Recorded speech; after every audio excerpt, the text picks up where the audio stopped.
आप नहीं जानती माँ, यहाँ उल्टी गंगा बहने लगी है। ससुर जी जब से रिटायर हुए हैं, मेरी सास और ससुर दोनों किसी फिल्म के लव बर्ड्स की तरह अपने आप को जवान समझने लगे हैं। दिन भर हमारे घर के पास बने गार्डन में झूले पर बैठे बातें करते रहते हैं। उन्हें अपने पक चुके बालों का भी ख्याल नहीं रहता है। अब इस उम्र में उन्हें ऐसा व्यवहार क्या शोभा देता है। नित्य अपने ससुराल के समाचार अपनी माँ को बता रही थी। तभी सास उदास मन से रसोई घर में जाती है, क्योंकि बहू की वो कड़वी बातें उन्होंने सुन ली थी। उसकी सभी बातों को नज़रअंदाज कर सास मसाले वाली चाय बना के पहले एक कप बहू को उसके कमरे में देकर दूसरा कप अपने पति के लिए लेकर जाती है। बहू ये देखती है और अपना मुंह टेढ़ा करती है। सास ने फिर से एक बार उसकी तरफ दुर्लक्ष्य किया, क्योंकि ससुर के निवृत्त होने के बाद ये उसका रोज का ही नित्य क्रम बन गया था। वह अब किसी की भी परवाह किए बिना रोज अपनी मर्जी के मुताबिक नए नए कपड़े पहनकर गार्डन में अपने पति के साथ बैठकर अपना ज़्यादातर समय बिताती थी। उन्होंने अपनी पूरी ज़िंदगी अपने बच्चों के लिए काम करके बिता दी थी, इसलिए अब बची खुची ज़िंदगी वह दोनों एक साथ समय बिताकर जीना चाहते थे। आनंद निवास बंगले जैसा 2 मंजिलों का घर पति पत्नी का ये सपना था और उन्होंने बड़ी मेहनत से इसे पूरा भी किया था। सविता जी ने घर के सामने बड़े प्यार से उस गार्डन को बनाया था और वहाँ पर कई फूलों के पौधे और बेलें उगाई थी। उनके उगाए चंपा, जसवंती, मोगरा, गुलाब ऐसे दर्जनों फूलों की खुशबू से उनका गार्डन हमेशा महकता रहता था। अलग अलग ऋतुओं में सविता जी अलग अलग सब्जियां भी अपने उस गार्डन में उगाया करती। रसोई के लिए धनिया, पुदीना और मेथी उन्हें कभी बाहर से खरीदी नहीं पड़ती थी। इतनी सालों तक काम की भाग दौड़ में राजेश जी कभी भी इस जगह का आनंद नहीं ले पाए थे, लेकिन अब उनका पूरा खाली समय इसी जगह पर बीतता था। दरअसल एक और छोटा सा घर वहाँ बना सके, इसलिए उन्होंने वह जगह खरीदी थी, लेकिन अब वह संभव नहीं था। सविता जी को अपने बनाए उस गार्डन में एक झूला चाहिए था, जो उन्होंने लाकर दिया था, और अब वही झूला उनको एक दूसरे के साथ ज़्यादा से ज़्यादा सुखमय समय बिताने का जरिया बन गया था। उन्होंने अपने घर में सभी ज़रूरी चीज़ों की और बाकी ऐशो आराम की चीज़ों की कोई कमी नहीं रखी थी। फिर भी बहू को दोनों का उस झूले पर बैठकर समय बिताना खटकता था। पहले दिन भर उनके साथ रहने वाली सास अब ज़्यादा समय अपने पति को देने लगी थी। अपनी सास ससुर को टोंट मारने का एक भी मौका नित्य नहीं छोड़ती थी। वे हमेशा अपना दिमाग उनको उस जगह से हटाने के लिए लगाती और एक बार उसने ऐसा करने के लिए एक षड्यंत्र भी रचा। अजय, तुम्हें नहीं लगता हमें एक बड़ी कार लेनी चाहिए? नित्य ने अपने पति से कहा। आइडिया तो अच्छा है, लेकिन कार रखने के लिए जगह कहाँ है हमारे पास? एक ही छोटा सा गैरेज है जहाँ सिर्फ एक कार के लिए जगह है, अजय ने चिंता वाले स्वर में कहा। कौन कहता है जगह नहीं है? वे गार्डन है जहाँ आजकल 2 लव बर्ड्स अपना डेरा जमाए बैठते हैं। नित्य ने पति की तरफ तिरछी नज़र करते हुए कहा। आजकल तुम कुछ ज़्यादा नहीं बोलने लगी हो? अजय ने अपनी पत्नी को फटकार लगाते हुए कहा। लेकिन सच तो ये था कि उसने भी इस बारे में अपने पिता से बात करने का मन बना लिया था।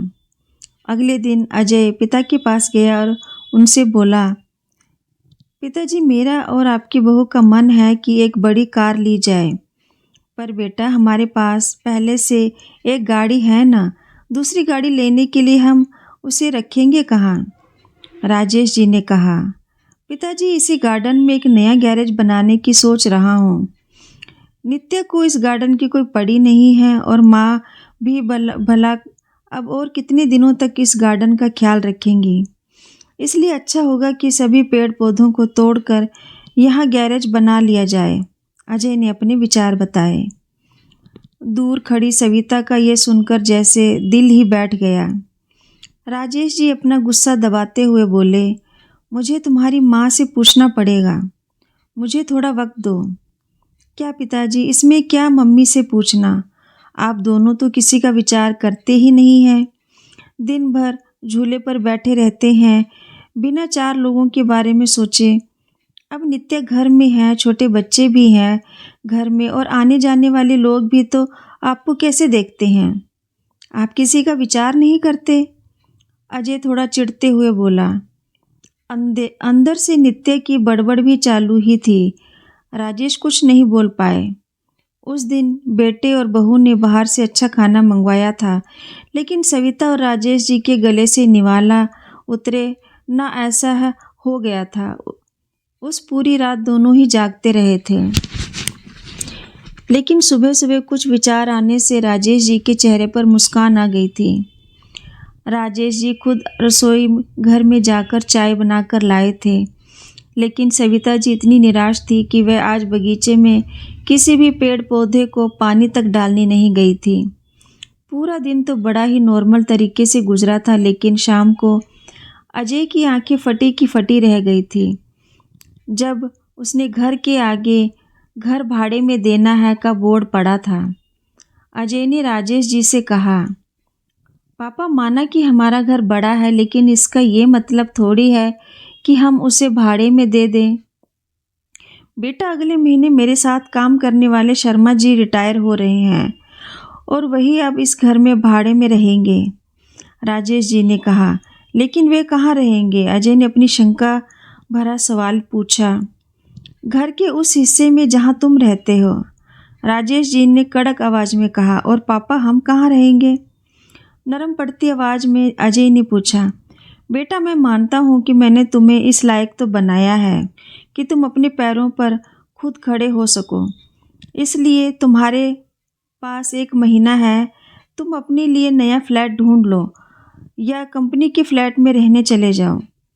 वहाँ तुम्हें तुम्हारी उम्र के लोगों का साथ मिल जाएगा और इस घर में हमें हमारी उम्र के लोगों का साथ मिल जाएगा।